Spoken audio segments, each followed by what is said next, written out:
सुधा जी सुबह पूजा करने जा रही थीं। पूजा की तैयारी न देखकर वह गुस्से से तमतमा गईं और बोलने लगीं कि बहू भूल मत, तुझे खरीद कर लाया गया है। इस घर की बहू बनाने के लिए अच्छी खासी कीमत दी है हमने तेरे मायके वालों को। अब जो हम कहेंगे वही तुझे करना पड़ेगा और खबरदार जो अपनी जबान चलाई तो। अपनी सास सुधा जी के विचार सुनकर बहू कविता के कान सुन्न हो गए। भला उसे कब खरीद कर लाया गया और ऐसी कौन सी कीमत दे दी उसके मायके वालों को इन्होंने, जो वो इतना गर्व के साथ गिना रही हैं। उसने पलटकर अपने पति संजीव की तरफ देखा, पर संजीव तो अपनी नज़रें मोबाइल में गड़ाए चुपचाप बैठा हुआ था।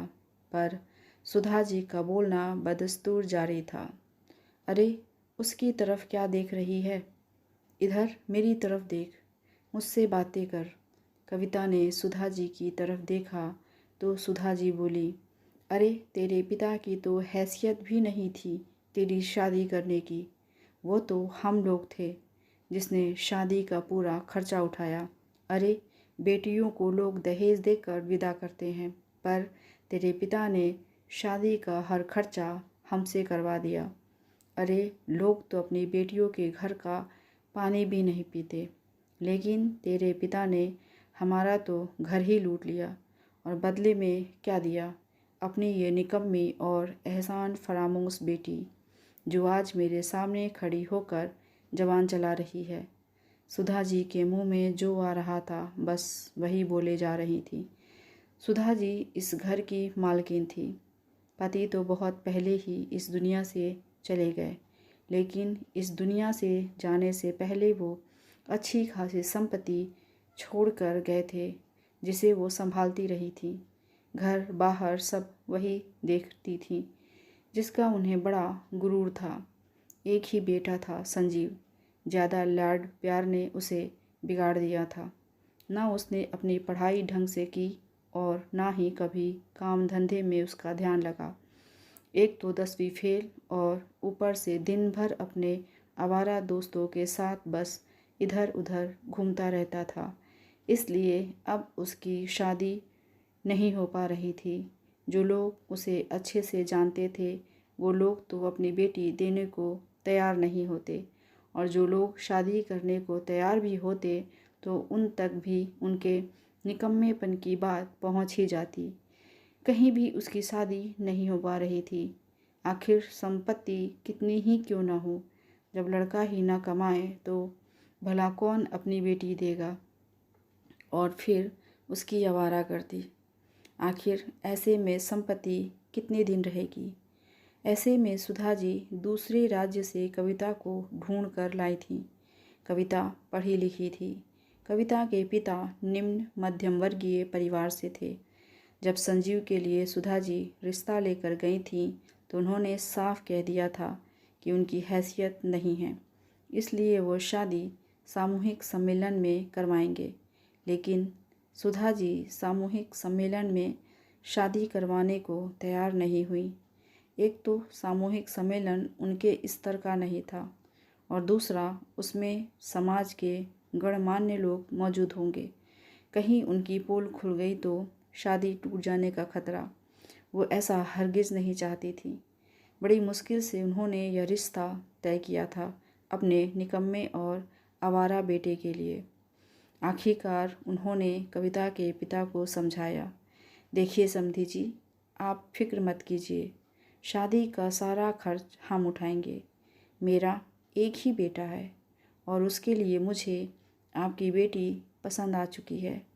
आपको जो देना है अपनी बेटी को दीजिए, पर मेरे भी अपने बेटे की शादी को लेकर अरमान हैं, वो मुझे पूरे करने दीजिए। आखिर समाज में जब से लड़कियों का अनुपात कम हुआ है तब से यह नई प्रथा चल पड़ी है, जहाँ लड़के वाले लड़की पसंद आ जाने पर शादी का पूरा खर्चा उठाते हैं, क्योंकि अच्छी लड़कियां मिलना मुश्किल हो रहा है। यही सोचकर कविता के पिता ने हाँ कर दी। उसके पिता ने सोचा इतना धन दौलत है, मेरी बेटी सुखी रहेगी। कविता के पिता के हाँ करते ही सुधा जी काफ़ी धूमधाम से अपने बेटे की शादी करवाकर कविता को घर में बहू बनाकर ले आईं। कविता के पिता से जितना बन पड़ा उन्होंने अपनी बेटी को दिया, लेकिन आज सुधा जी शादी का पूरा खर्चा उठाने का मतलब बहू खरीदना समझ रही हैं, तो ये तो गलत था। उन्हें लगता था कि वो कविता की शादी का सारा खर्चा उठाकर उसे लेकर आई हैं, तो कविता सिर झुकाकर उनकी हर बात मानेगी। खैर, कविता उनकी बात सिर झुकाकर मानती भी थी, लेकिन आज एक जरा सी बात पर सुधा जी ने ये सब सुना दिया। दरअसल सुधा जी सुबह पूजा पाठ करती थी, जिसकी तैयारी कविता करती थी। वो तैयारी करने जा ही रही थी कि उसके पापा का फ़ोन आ गया। उसने मुश्किल से 1 मिनट ही बात की थी कि सुधा जी गुस्सा हो गईं। बहू, अब क्या इन लोगों से बात करती है? छोड़ उन लोगों को, और यहाँ ससुराल में मन लगा। अब तेरी सारी जिम्मेदारी और फ़र्ज हमारे लिए हैं। तुझे पता है ना कि मुझे सुबह जल्दी पूजा करने की आदत है। मम्मी जी, कैसी बात कर रही हैं आप? वो मेरे पिता हैं, ऐसे कैसे छोड़ दूँ? और पापा तो सिर्फ हाल चाल पूछने के लिए ही फ़ोन लगाते हैं, इसके अलावा तो कोई बात करते नहीं हैं। ज़्यादा से ज़्यादा 1 या 2 मिनट ही तो बात होती है मेरी और उनकी। बस सुधा जी ने इसी बात को दिल पर ले लिया कि कविता ने पलटकर उन्हें जवाब दे दिया, और उसी के बदले उन्होंने कविता से इतनी बड़ी बात कह दी। पर कविता से बर्दाश्त नहीं हुआ। उसने पलटकर जवाब दिया, माफ़ करना मम्मी जी, पर आप मुझे खरीद कर नहीं लाई हैं। बाकायदा अपने बेटे से शादी कराकर बहू बनाकर इस घर में लेकर आई हैं। हमने तो नहीं कहा था आपसे शादी का पूरा खर्चा करने के लिए। हम तो सामूहिक सम्मेलन में भी शादी करने को तैयार थे, क्योंकि हम अपनी स्थिति बहुत अच्छे से जानते थे।